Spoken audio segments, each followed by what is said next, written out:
exemple. Bon, ça, je vous passe pardon. J'étais un peu vite.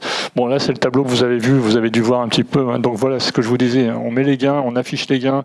Qu'est-ce qui est intéressant, qu'est-ce qui n'est pas intéressant. Vous voulez améliorer vous avez un objectif de sécurité. Voilà, vous avez ça. Vous êtes dans les passagers, vous avez tout ça, vous avez ça, etc., etc. Je ne veux pas vous dresser toute la liste, mais c'est vraiment le sujet au niveau de...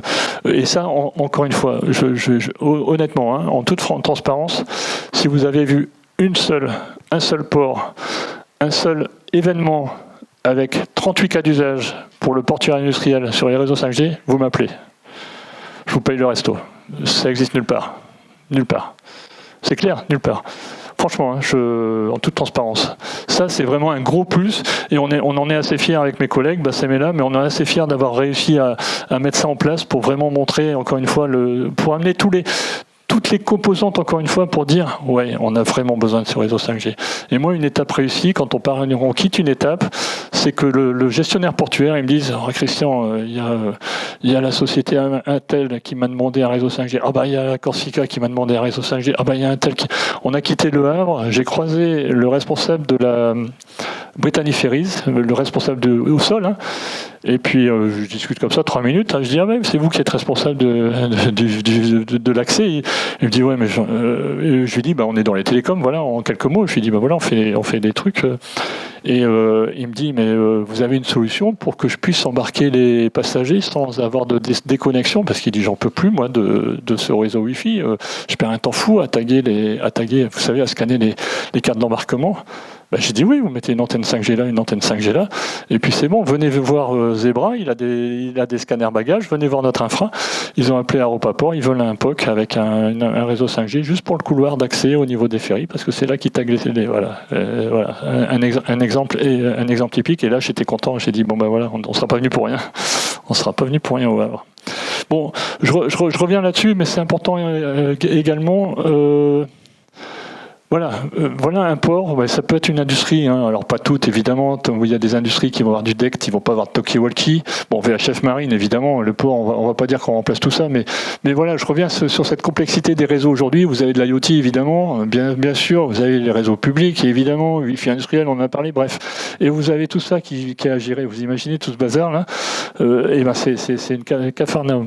Un point important, ici, j'ai mis un petit truc bleu là, pourquoi ? Parce qu'entre l'embarqué et le sol, nada, rien.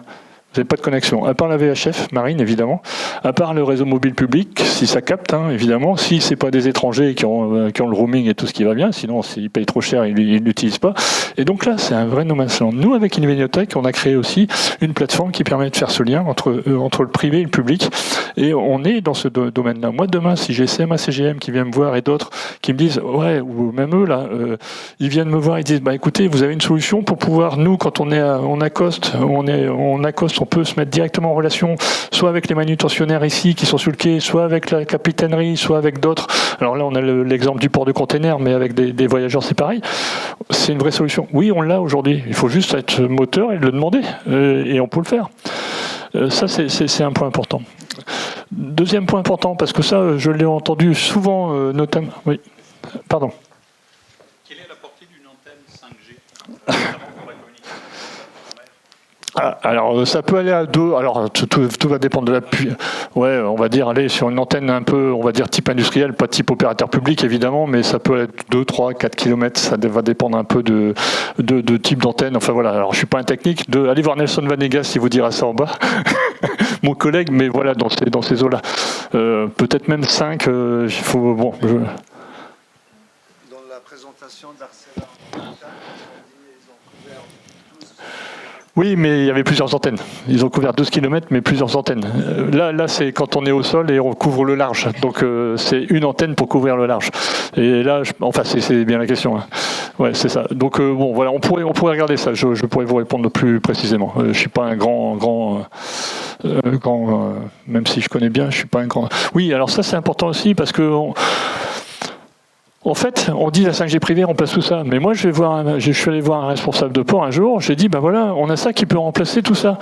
Je dis, ça peut remplacer votre talkie-walkie. Oh là, qu'est-ce que j'avais pas fait là? J'étais tombé sur le monsieur talkie-walkie. Oh, ben, le monsieur talkie-walkie, il dit, non, mais mon réseau talkie-walkie, il marche très bien, il est encore là pour 10 ans.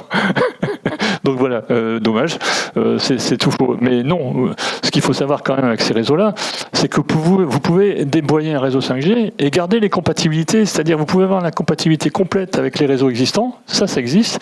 Vous avez des passerelles qui font la passerelle avec l'IoT, vous déployez un réseau 5G, tous les nouveaux IoT, vous les déployez en 5G, mais vous pouvez garder le LoRaWAN, on ne va pas le mettre à la poubelle, ça c'est hyper important.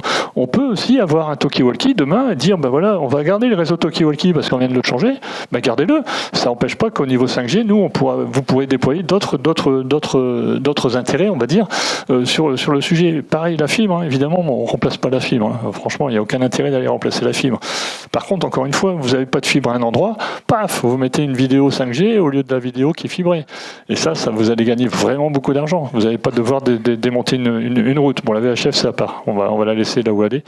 Mais c'est un peu ça le sujet pour ce schéma, c'est de dire on peut déployer un réseau 5G et petit à petit, au fil des migrations, dire bon ben voilà, mon réseau talkie-walkie va tomber en panne, enfin il va être obsolète dans 2 ans. Bon allez, on va le démonter tout doucement et on va le passer des nouveaux talkie-walkie qu'on va acheter 5G et on va mettre là parce qu'on a déployé un réseau 5G. Et ça, c'est vraiment les choses qui sont à connaître aussi dans cette évolutivité des réseaux. C'est pas du one shot, on fout tout à la poubelle. Non, on a vraiment toutes les évolutivités, pardon. Et ça, c'est vraiment un autre point qui est très important à comprendre. Parce que sinon on n'y va pas vers ces réseaux-là. Et j'ai entendu beaucoup de raisons de dire ah ben non on n'y va pas parce que mon réseau DECT il est tout neuf ou je viens de le faire, mon talkie-walkie il marche et bon le Wi-Fi on sait qu'il marche pas, industriel en général. Voilà pour le sujet de la compatibilité des réseaux existants. Vraiment une adaptation. Alors ça, oui. La consommation électrique d'un équipement en 5G privé est compatible avec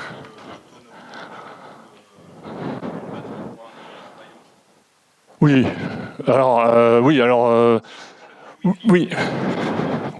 alors, merci pour ça, exemple, bravo.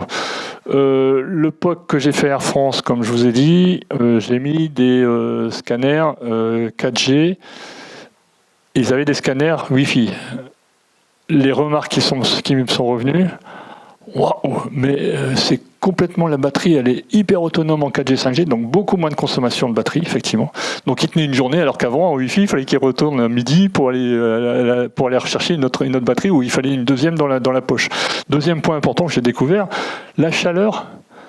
Parce qu'en fait, quand le scan, il n'arrête pas d'essayer de se connecter sur le Wi-Fi parce qu'il ne connaît pas, parce qu'il y a un véhicule qui passe et tout.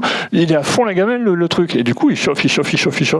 Des trucs tout bêtes comme ça. Donc oui, je vous confirme, la 4G, 5G, du fait qu'il y a une meilleure signal, du fait qu'il y a une meilleure couverture, il est meilleur et il consomme moins. Oui. Par rapport au LoRa, c'est différent. LoRa, il faut vraiment regarder. Là, je ne vais pas forcément répondre. C'est vraiment là, point par type de LoRa par type de LoRa. Quand on dit IoT, c'est vraiment au sens large, évidemment. Quand je dis que c'est une compatibilité, c'est qu'on a une passerelle LoRaWAN en 5G qu'on peut mettre et qui permet d'interfacer des LoRa. C'est vrai que on a certaines caractéristiques. Il y a IoT. Hein. Quand je parle d'IoT, c'est vraiment au sens large. Hein. On a de la vidéo IoT, hein, si on veut. Hein. Donc, mais effectivement, l'IoT, comme on la connaît aujourd'hui en LoRa, si il n'y a pas des besoins forts, restons en LoRa, j'aurais tendance à dire. On peut mettre de toute façon une gateway LoRaWAN qui permettra d'avoir l'interface de récupérer les données et de pouvoir au niveau de votre cœur récupérer toutes les données pour les agréger avec les humains, c'est ça l'intérêt. Mais oui, je vous rejoins, il y a quelques cas assez pointus, il faut être vigilant quand même, oui.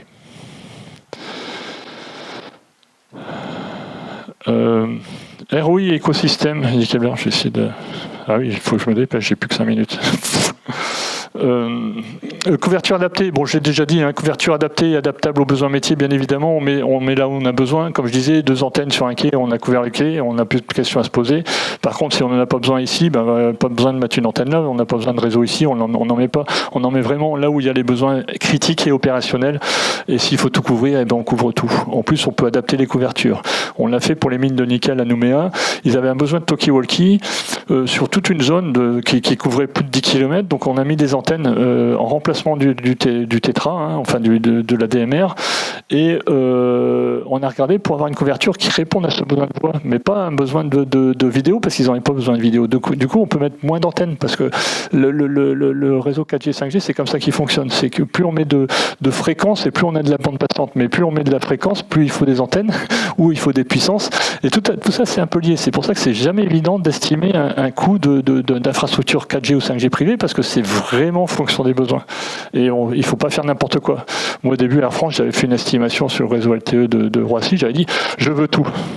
Bon, j'étais pas déçu. J'ai vu Ericsson se pointer avec 50 000 serveurs, avec des gigas et des gigas et des gigas. Non, on va peut-être revoir notre demande. Et voilà, c'est ça. Et c'est là où il faut être vigilant. On reste dans des réseaux IP, des réseaux informatiques. Je vais passer l'évolutivité, j'en ai parlé. Oui, c'est important aussi. Il faut savoir que ce que je disais ce matin, on peut faire une petite infra avec 5 usagers, parce que vous voulez tester, comme je disais au Havre, avec la Brittany Ferries, juste un couloir. Vous mettez 2 antennes, un petit cœur, et puis c'est bon, il démarre. Et puis petit à petit, ils veulent faire un deuxième couloir, ils veulent aller jusqu'au bureau, on met une couverture complémentaire, on rajoute des licences, c'est du logiciel, on rajoute des choses, et petit à petit, ils ajoutent des investissements comme ça au fil du temps, et on peut évoluer aussi dans le temps. On n'est pas dans du one-shot, quoi. On n'achète pas une infra comme avant, du Tetra, on achetait une grosse infra parce qu'il a fallu tout de suite, c'était du hard, c'était du dur, du costaud. Non, on est plus dans ce phénomène-là. Ça, c'est vraiment des choses aussi à comprendre. Bon, je vais aller vite parce que je suis un peu en retard. Donc là, pareil, je reviens sur les sujets. C'est les réseaux mondiaux, réseaux mobiles privés. En 2025, je crois que c'était quand, je sais plus, en décembre.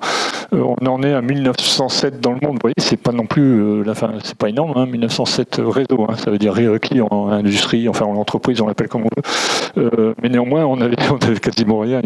En 2020, on avait quasiment rien. Donc on voit quand même la tendance. Ça, c'est juste la tendance à montrer. C'est intéressant à voir que on est de plus en plus, et je l'ai souligné, 2021-2022, c'était là qu'on a eu l'avènement des réseaux 4G privés. Donc on voit bien d'un seul coup, ça a commencé à monter. Bon, là aussi c'est important parce que 6 ports, mine de rien, donc les ports maritimes, on a pris 9% sur le dernier Q3 2025, on a pris 9%, donc on voit bien que c'est en train de monter. Le Power Utilities aussi qui est à 11% en Q3, donc on voit bien que c'est en train de monter. C'est pareil, c'est le nombre de réseaux déployés privés dans le monde. Donc c'est le GS1, c'est des extraits du GS1, ça vient pas de moi. Bon, j'ai fait un petit truc spécial maritime parce qu'il n'y avait pas assez de place sur le slide, mais bon, maritime, il y a encore du boulot parce qu'on a... pareil, il faut savoir qu'en maritime, on peut mettre un réseau privé sur un bateau. Personne ne le sait. Enfin, j'aimerais bien savoir qui sait qu'on peut mettre un réseau 5G à la place du DECT, du Wi-Fi, du Talkie-Walkie qu'ils ont sur un navire. Ils mettent un cœur 5G et puis ils couvrent tout leur navire. Ils peuvent même aller gérer leurs containers s'ils veulent. Donc il y a des choses à discuter et à voir. Là, il y a un vrai boulot là-dessus aussi. Mais voilà, vous voyez quand même que l'Europe, on est pas mal quand même. Donc 36% en tout. Donc on n'est pas dans les plus... Évidemment, une Tested, lui, ça suffit. Il a ce qu'il faut. Mais voilà, l'Allemagne, l'Angleterre, Finlande, Suède, France, tout ça réuni, finalement, on n'est pas si mal que ça en Europe au niveau des réseaux mobiles privés. Ça, c'est quand même une information intéressante. Conclusion, j'en ai fini presque dans les temps. Bravo, j'espère que je ne vous ai pas assommé. Conclusion, c'est la performance, la sécurité et le contrôle des réseaux mobiles privés qui sont vraiment un atout considérable sur les projets de transformation digitale, ça c'est clair, ça c'est pas assez.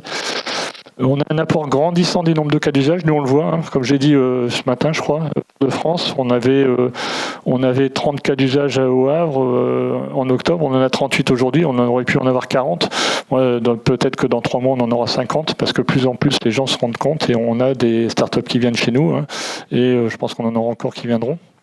Avec plein d'innovations dans le monde marin, dans le monde industriel, sans avoir la compétence télécom que nous on leur amène. Et c'est ça cette composante finalement, une Véniotech qui vient face aux métiers, avec les gens des métiers, et on échange avec eux, on dit oui mais tu aurais un réseau 5G, ce serait quand même vachement mieux.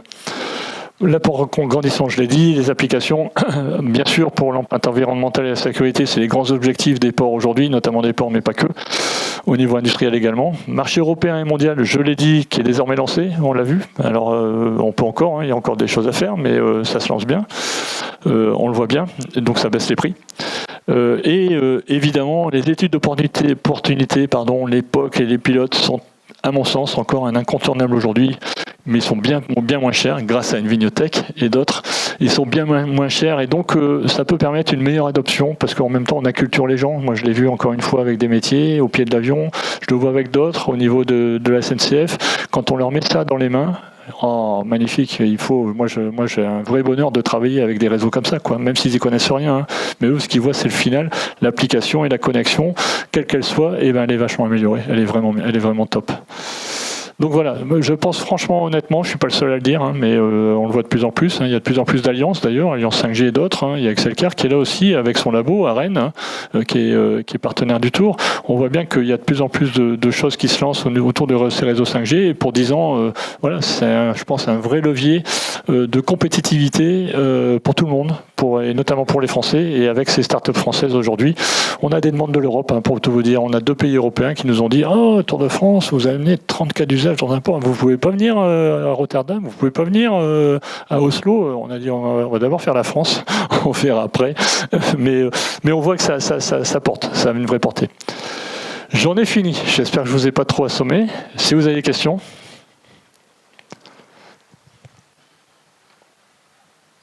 Non, c'est bon. Oui, t'en as une?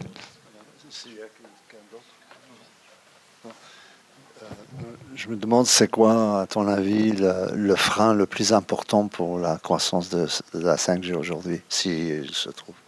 Oui, il disait le frein pour la croissance, enfin le démarrage finalement de la 5G, c'est ce que j'ai déjà un peu dit, c'est l'outil IT pour moi, hein, vraiment la segmentation des métiers qui est déjà là d'une part, et en plus l'IT qui est de l'autre côté, donc un IT qui propose du Wi-Fi et qui se dit c'est tout ce que j'ai aujourd'hui et c'est ce qui marche le mieux, le métier dit c'est ce qui marche le mieux, je reste avec mon Wi-Fi, et quand il va voir l'IT qui dit vous avez pas autre chose, et puis que l'IT, je suis pas en train d'accuser l'IT, hein, mais parce que par mes connaissances aussi, hein, mais l'IT qui dit non j'ai pas autre chose, ou alors s'il dit oui j'ai un réseau 5G mais qu'il va coûter une fortune, et le métier il reste où il est et puis il attend, quoi. Et je pense que là c'est un vrai frein aujourd'hui pour moi. Je l'ai vu dans beaucoup de consultations que j'ai pu faire où j'étais soit avec l'IT, j'étais soit avec un métier. Là aussi la transversalité, hein, le nombreux métiers dans un port par exemple, comme je l'ai dit, si on quitte un port, une étape, et tous les acteurs du port demandent à avoir un réseau 5G, le port de Toulon, il n'a plus rien à faire, hein, il n'a plus qu'à faire son appel d'offres, mais il y a au moins des gens qui disent oui, c'est ça que je veux, c'est ça que je veux, c'est ça que je veux. Tant qu'il n'y aura pas ça, c'est compliqué, hein, et déployer un réseau 5G. Alors je dis Toulon comme ça peut être Marseille ou ailleurs, hein, mais après il y a le modèle économique, il y a le modèle aussi de structure juridique, il y a plein de choses à voir évidemment, mais voilà, ça c'est Aropap lance, Marseille va se lancer, mais je pense que c'est ça les plus gros freins pour moi.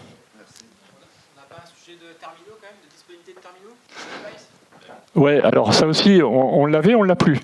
On l'a de moins en moins. Les devices, on en a aujourd'hui. Pourquoi ? Parce qu'on a la fréquence. Comme j'ai parlé tout à l'heure, on a la bande 77, la nouvelle bande 77, qui, elle, est employée en Allemagne, qui, elle, est utilisée aussi aux États-Unis. Donc, vous avez vu le nombre de pays. Hein.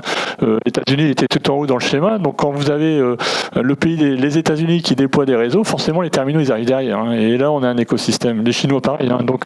Donc, c'est ce qui fait qu'aujourd'hui, non, l'écosystème, il est là. Alors, on ne l'avait pas sur l'IoT, toutes ces machineries, avec la bande 38, l'ancienne bande, parce qu'il n'y avait qu'en France qu'on avait cette bande, la bande de 2 Go 6. Là, on avait un problème de device.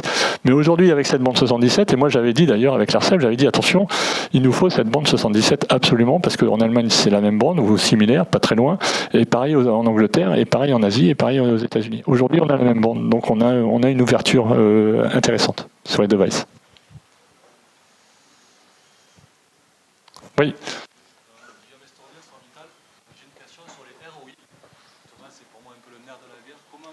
Son réseau avant d'avoir des cas d'usage. Oui, oui. Alors ça c'est toujours l'éternel problème du ROI, hein, et des cas d'usage. Avoir un ROI sans les cas d'usage, c'est compliqué, c'est clair. Parce que s'il n'y a pas de cas d'usage, déployer une infra pour une infra, c'est toujours pareil, on se fait plaisir, mais ça coûte cher quand même. Alors je dis pas que c'est démesuré. Je l'ai dit à un moment enfin je l'avais affiché dans un slide, je ne l'ai pas trop souligné oralement, mais l'intérêt de 2 cas d'usage à changer, votre ROI vous l'avez. Ou 2 infrastructures. Typiquement, votre Tetra est un peu obsolète. C'est ce que j'ai fait à Air France. Hein. J'ai changé le Tetra, il était obsolète, il fallait que je change, 10 millions. Et en plus, j'avais le Wi-Fi qui ne marchait pas. Donc, quand vous allez dire au métier, j'ai une solution qui va permettre améliorer votre connectivité au pied de l'avion, et en plus, moi, côté IT, je vais changer mon Tetra par un réseau 4G, là, vous avez un ROI un an et quelques mois. Mais c'est vrai que cette contrainte, elle est assez forte. Et c'est souvent ce qui se passe aussi, c'est qu'on c'est normal, c'est financier, et ils vont en ROI avant les besoins métiers urgents, et les métiers ont du mal à chiffrer leurs gains. Et ça, c'est un vrai souci. Ça, c'est notre frein au déploiement d'ailleurs. On segmente les métiers, mais en plus, les métiers n'aiment pas dire je vais gagner tant d'argent, je vais gagner. Ça, c'est compliqué. Déjà, c'est compliqué à chiffrer, et souvent, ils ne veulent pas le dire. Donc, oui, je vous rejoins là-dessus. C'est un des leviers à lever à un moment, c'est cette problématique de ROI.